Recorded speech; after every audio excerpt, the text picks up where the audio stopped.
সপ্তাহ পরে, তখনকার 1 সপ্তাহ পরে ওই সময় বলতেছে আন্দোলন প্রত্যাহার করো, দেন আমরা সবকিছু দেখতেছি। আর আন্দোলন প্রত্যাহার না করলে টিভির সামনে দেখো কি হইতেছে, সবগুলো লাইব্রেরি তোমার, এবং হচ্ছে মানে you will be left with no situation, যেখানে তোমাকে হচ্ছে একটু ম্যানেজ করে দেওয়া হবে। ওই সিচুয়েশনে সব রাষ্ট্রীয় মিডিয়া ডাকায় নিয়ে আসছে।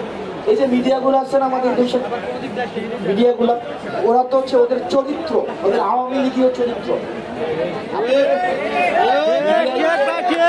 ঠিক বলছেন। আমার প্রতি প্রচন্ড ক্ষুব্ধ, কারণ আমার এখানে ভাই লুকা ছাপার কিছুই নাই, পিলুপাসের কিছুই নাই।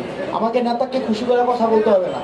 ওই দিন পদ্মাতে কি হয়েছিল, 17 জুলাই পদ্মাতে আপনারা দেখছেন না, আমরা হচ্ছে বক্তব্য দিতেছি আন্দোলন প্রত্যাহার, আপনারা ঘরে ফিরে চলুন, এরকম একটা ছিল না?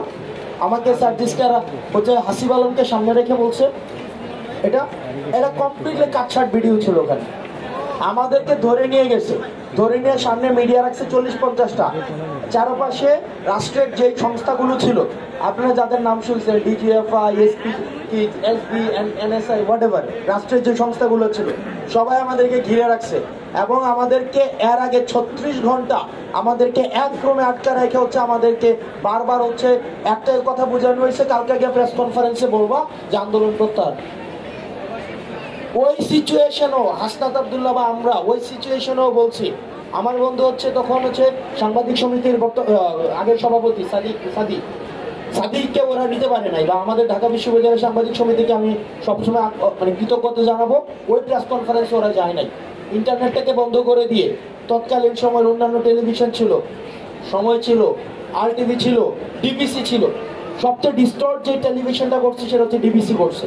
ডিবিসি সর্বপ্রথম এই নিউজটা ছড়াইছে, সময় করছে, RTV করছে, চ্যানেল 24 করছে।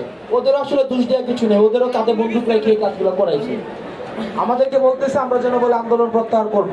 আমার কাছে র ভিডিওটা এখন আছে। আমরা বলছি, আমি আমার বক্তব্যের মধ্যে বলছি শাটডাউন অব্যাহত থাকবে, শাটডাউন অব্যাহত থাকবে। এখন আমার কাছে র ভিডিওটা আছে। বরং এটাকে কেটে দিচ্ছে, এটাকে দেখানো হয় নাই, বরং ওই 8 দফা 9 দফা দাবি করে দেখানো হয়েছে। তার মানে কি মিডিয়াতে কি যাবে না যাবে এটাও গণভবন থেকে নির্ধারিত হয়েছে। মানে আপনি চিন্তা করেন, আপনার মসজিদে খুতবা কি হবে এটা গণভবন নির্ধারণ করে দিছে। মসজিদে খুতবা কি হবে, পয়লা বৈশাখে আপনার খাবার কি হবে গণভবন নির্ধারণ